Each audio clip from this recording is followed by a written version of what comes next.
Hey CHW fans and Facebook friends, it's Nikky here with a special Q&A. Today I'm going to be focusing on three subjects. I'm going to be focusing on the Pyro Man match between Stipulation and Agent Exile, WrestleMania 30 questions, and then finally an announcement for a stipulation for the match between me and Miniak on April 19th.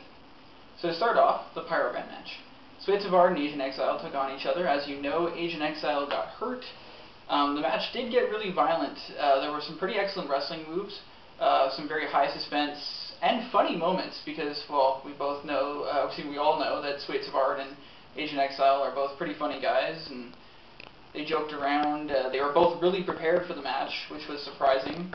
And, I mean, we saw a chokeslam through a flaming table. We saw the tree grater go on fire and hit Agent Exile in the head. The referee screwed up a few calls and eventually called the match, so there was no real winner for any of you who were wondering. It's too bad that there wasn't anything settled, but I think both guys got too violent. I have strong opinions right now against both of them, particularly Stipulation too, but I think I'm just going to keep those to myself for now. Moving on, let's talk about WrestleMania 30. So, to start off with a tag match, the Usos retained their titles, which was pretty fantastic. Pretty fantastic match in general. The Real Americans broke up. It was bound to happen. Cesaro was going to go on to bigger and better things. Moving on to the Andre the Giant Memorial Battle Royal. Cesaro won it, and he won it by body slamming Big Show over the top rope. And I have to say that that was possibly one of the most exciting moments of WrestleMania in general.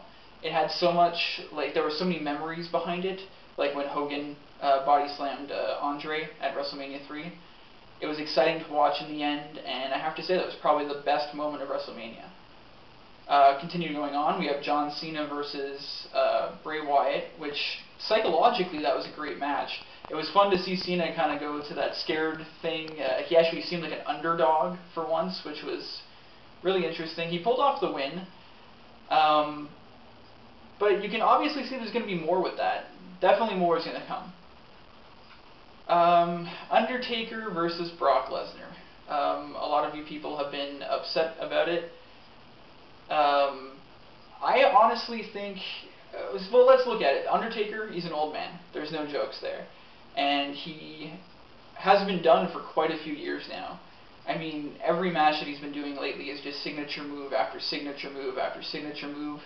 So it's actually nice to see a moment where he could possibly be hanging it up forever.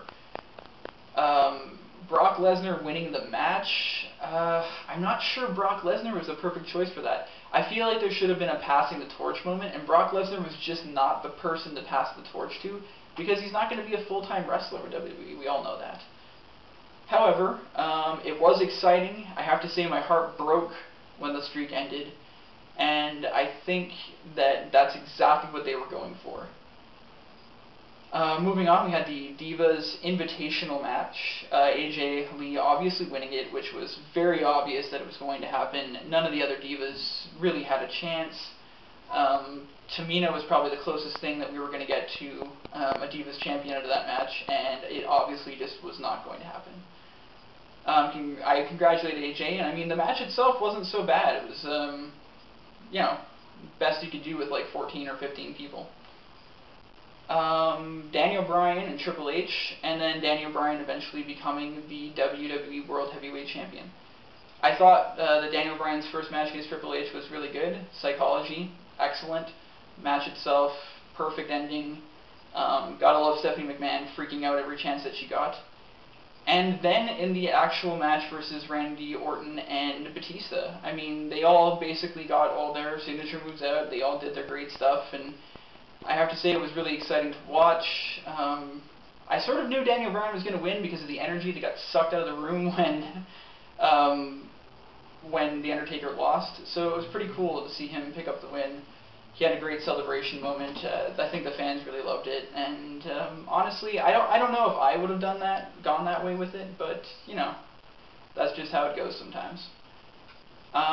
So I'm going to just take the moment here to thank Jacob Philippak, Forrest Ruiz, Ray Carson, Michael Marner, Corey Tyson, and Robert Rockstar Salsa for the questions about WrestleMania and about the Pyro Man match. And finally, I'm going to move on to my stipulation announcement. I messaged Innovator yesterday to get the GM's approval for it, and it has been approved. So on April 19th, when I go up against Miniak and I actually win against her, because I will win, there's something interesting that's going to happen.